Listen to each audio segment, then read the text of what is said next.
Snow fell hard that night in Anchorage. In the middle of the storm, a 5-year-old boy lay bleeding in the snow, whispering only 2 words: "Help me." His body was broken, abandoned by the very people meant to protect him. But when a weary officer and his loyal German shepherd stepped into that darkness, everything changed. If you had found him first, what would you have done? Would you stop?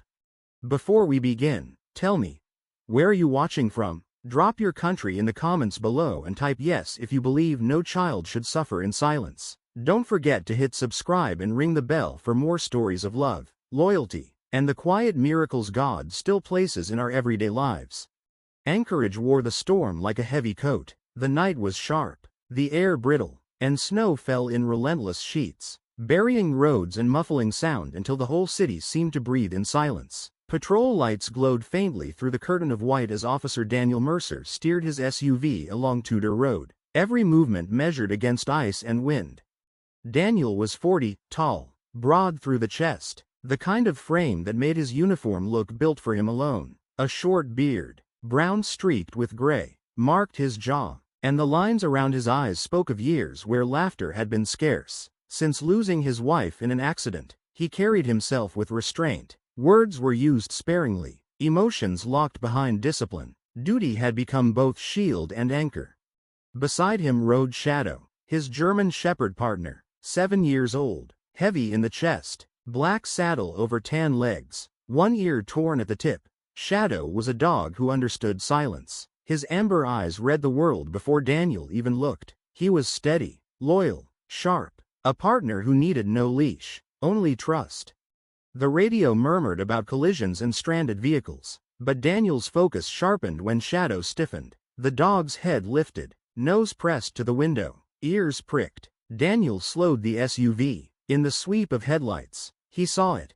A scatter of small tracks veering from the sidewalk through the snow toward a chain-link fence. The pattern was uneven, stumbling. Dark stains dotted the white. He pulled onto the shoulder, stepped into the slap of cold, and let Shadow lead. The dog dropped his head, moving with purpose through a break in the fence and into a stand of spruce where city lights vanished. Snow clawed at Daniel's boots as he followed, flashlight low. Beneath a bowed branch, half buried in drift, lay a boy no older than 5. A torn puffer jacket clung to his frame, one sleeve soaked dark with blood. Sweatpants hung loose on thin legs, socks gray with meltwater. Blonde hair was plastered to his forehead with ice. Lips split blue, face pale except for angry windburn. Bruises wrapped one arm in the unmistakable shape of fingers. Daniel dropped to his knees, stripping off a glove. He pressed 2 fingers to the boy's neck. A pulse flickered, weak, quick, but alive. The wound at his shoulder was jagged, the kind left by glass or a blade. It bled sluggishly in the cold, but it was dangerous still. "Hey, buddy," Daniel said, voice low and steady. "You're safe. I've got you." The boy's eyelids lifted, gray-blue eyes unfocused, then found Shadow's shape beside him. His lips cracked open, whispering barely louder than the storm. "Help me."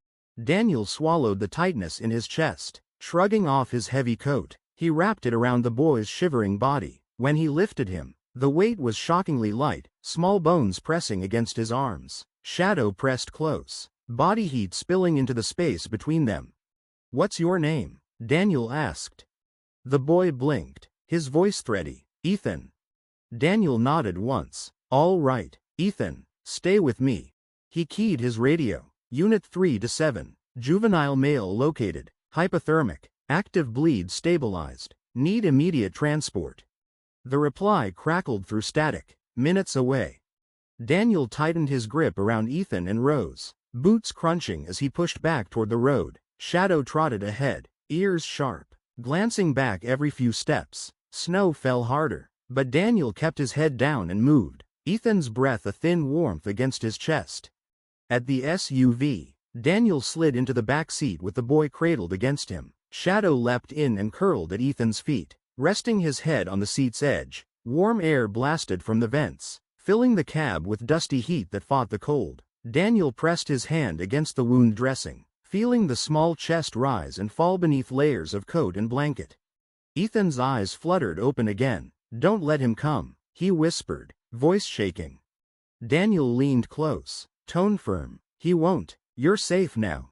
Outside, the storm hammered glass and steel, but inside the car a fragile stillness settled. The faint wail of sirens grew louder through the snow. Daniel kept his hand steady on Ethan's shoulder, eyes fixed forward. For now, the boy was alive. For now, the promise held. Shifting like a man both drunk and dangerous, Ray staggered down the hospital corridor. His fists were raw, knuckles split, the kind of hands that had struck too often. 2 security guards tried to block him. He shoved one aside with surprising force, sending the younger man crashing into a wall. The other hesitated, torn between tackling him and avoiding collateral damage in a hospital ward. Ray's voice rang harsh and slurred down the hall. Where is he? Where's that brat? He's mine. You can't keep him from me. The door to Ethan's room opened. Daniel stepped into the doorway, his broad frame filling the space. His beard shadowed his jaw, his eyes steady and unflinching. That's far enough, Ray. His voice was low and controlled, but it cut through the noise like steel. Ray's gaze snapped to him, lip curling into a sneer. You again? Playing hero? You think you can take what's mine? Behind Daniel, Shadow stepped forward, hackles bristled, teeth flashing, a deep growl rumbling from his chest. The sound froze the corridor. Nurses ducked back behind their stations. Patients' doors clicked shut. Ray flinched but masked it with a shout. That mutt doesn't scare me. Detective Ellison emerged from around the corner, his coat still wet from the snow outside. His gravelly voice boomed. Ray Donovan, you're under arrest. Stand down now before this gets worse. His mustache bristled as his jaw locked tight. This was no time for notes, no time for hesitation. Ray barked a brittle, manic laugh. You got nothing on me. That kid lies. His mother lies. You'll see, he always comes back. He belongs to me. Spit flew as he stepped forward, fists clenched, eyes burning. Daniel squared himself in the hallway, blocking the door. His voice dropped into iron. Ethan's not going back to you. Not now. Not ever. That broke Ray. With a guttural shout, he lunged, swinging wide. Daniel moved instinctively, years of training collapsing into muscle memory. He sidestepped, caught Ray's wrist mid-swing, and twisted sharply, locking the man's arm behind his back. Ray cursed, jerking wildly, but Daniel's grip was unyielding. Shadow circled low, teeth bared, every muscle taut, a warning embodied. The growl deepened, primal, promising violence if Daniel faltered. Ellison closed in, cuffs ready. With a swift motion, he snapped them onto Ray's wrists. The click of steel echoed like judgment. Ray thrashed, spitting curses. You don't understand. He's mine. He belongs to me. Daniel leaned close, voice low and edged. He belongs to no one, and he's safe now. Deputies arrived, dragging Ray down the hall. His shouts echoed, hollow, fading until silence reclaimed the corridor. Nurses exhaled. Patients peered from behind doors. Slowly, the ward returned to its rhythm. Daniel stepped back into the room. Ethan sat upright in bed, clutching his fire truck so tightly his knuckles were white. His eyes were wide, fearful, but fixed on Daniel and Shadow. He was here, the boy whispered.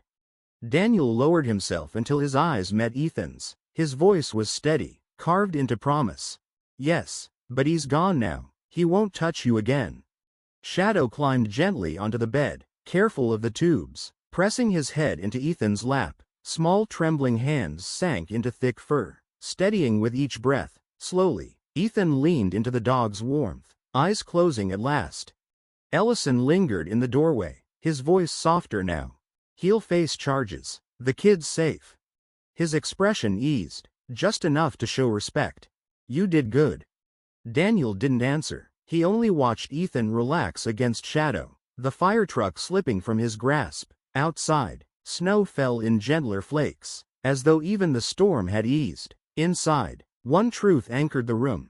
Ethan was no longer alone in his fight. Ray moved like a man both drunk and dangerous, staggering down the hospital corridor. His fists were raw, knuckles split, the kind of hands that had struck too often.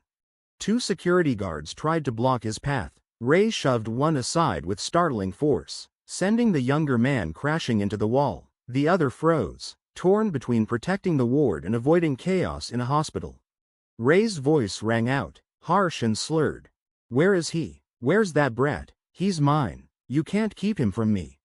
The door to Ethan's room swung open. Daniel stepped into the doorway, his broad frame filling the space. His beard shadowed his jaw, his eyes steady and unflinching.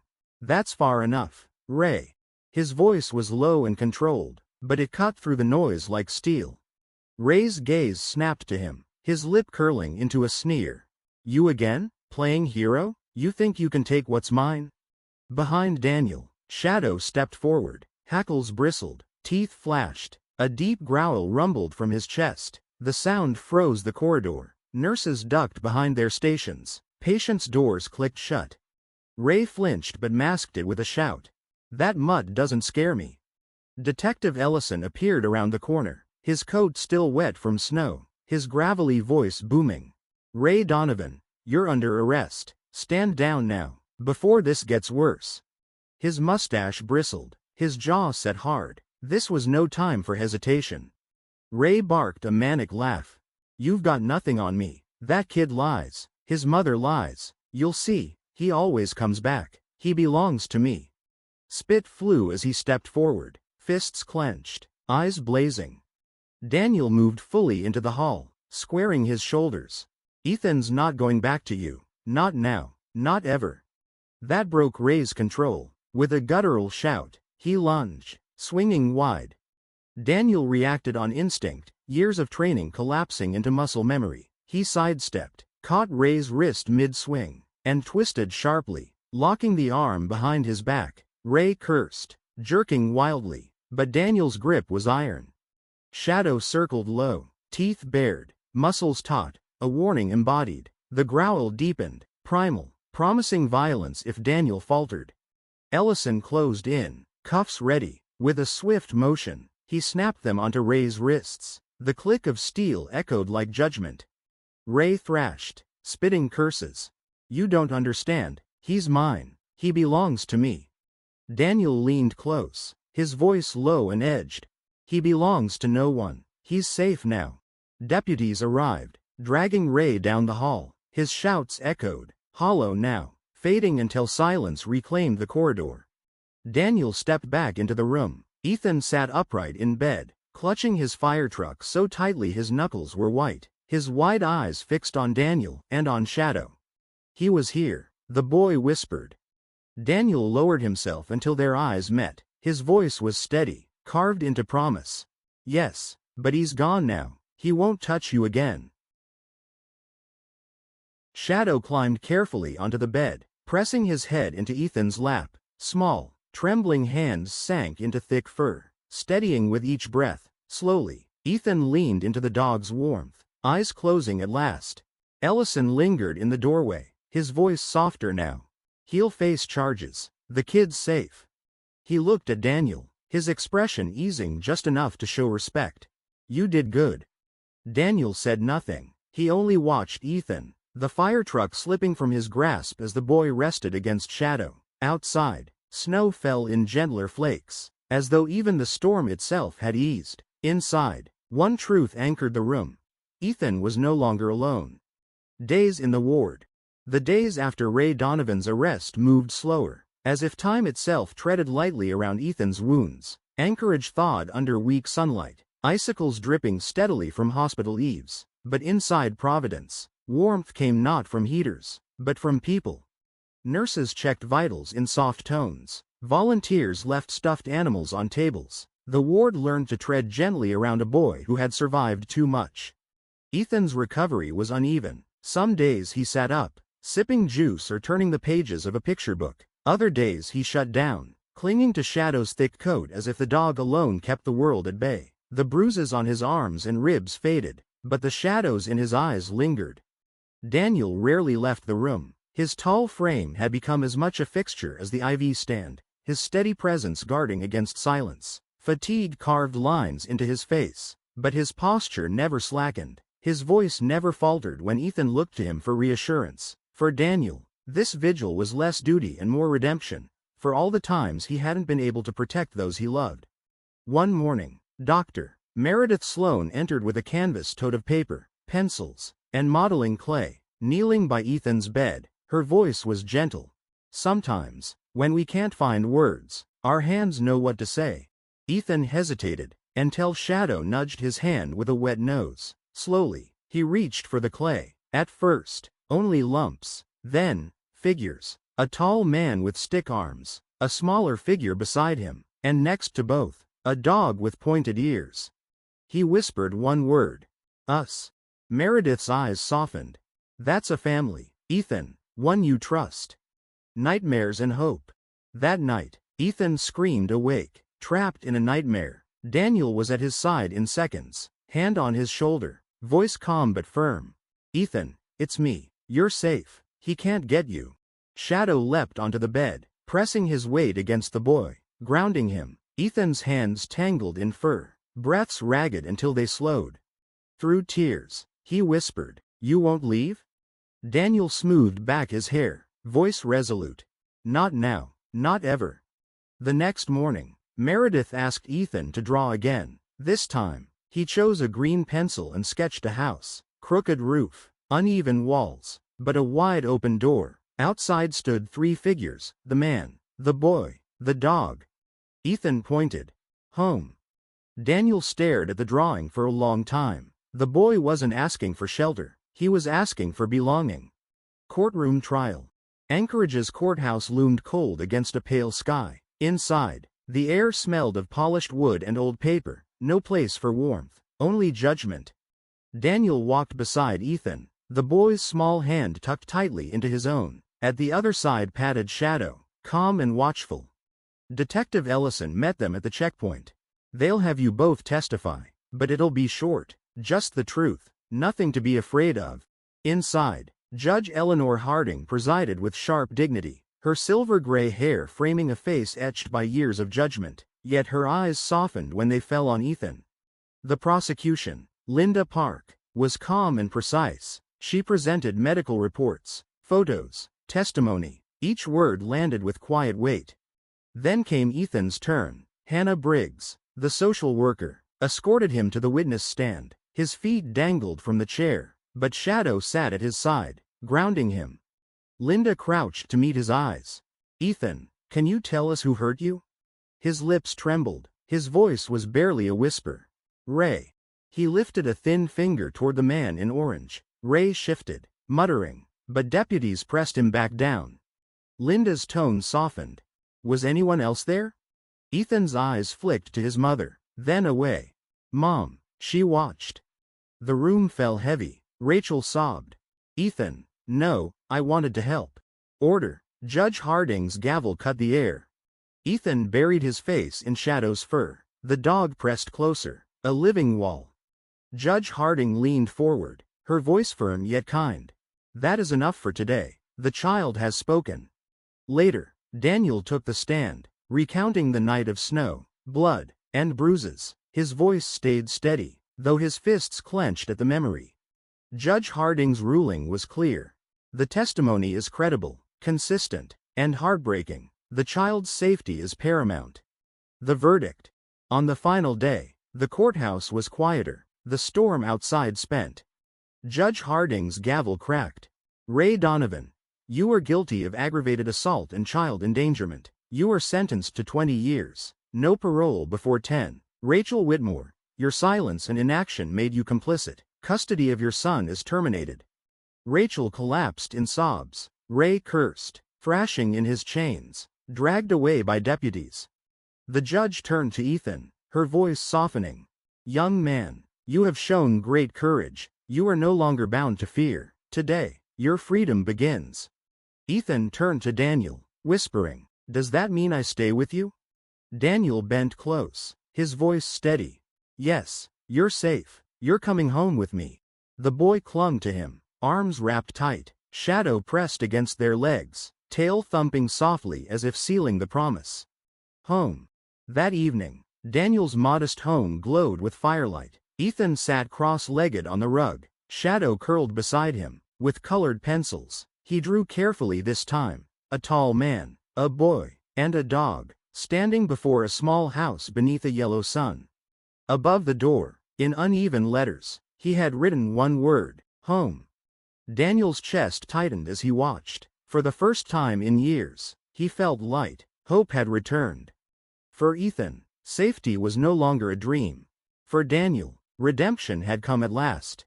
For Shadow, the old shepherd with the scarred ear, the mission was clear. Guard this family, always. The storm had ended. A new dawn had begun. Sometimes God's miracles don't arrive in lightning or fire. They come in quieter ways, in a child's whisper for help, in a man's choice to protect, and in the steadfast loyalty of a dog who refuses to leave. Grace had made a way. Despair became safety. Loneliness became family. If this tale moved you, if you felt the tension, the heartbreak, and the triumph, please support our channel by hitting the like button and subscribing. Your support means the world to us and helps us bring more thrilling, emotional, and inspiring stories your way. Leave a comment below and let us know what you think. Do you believe dogs have an extraordinary sixth sense? Share your thoughts and personal stories with us. Thank you for watching, and we'll see you in the next video.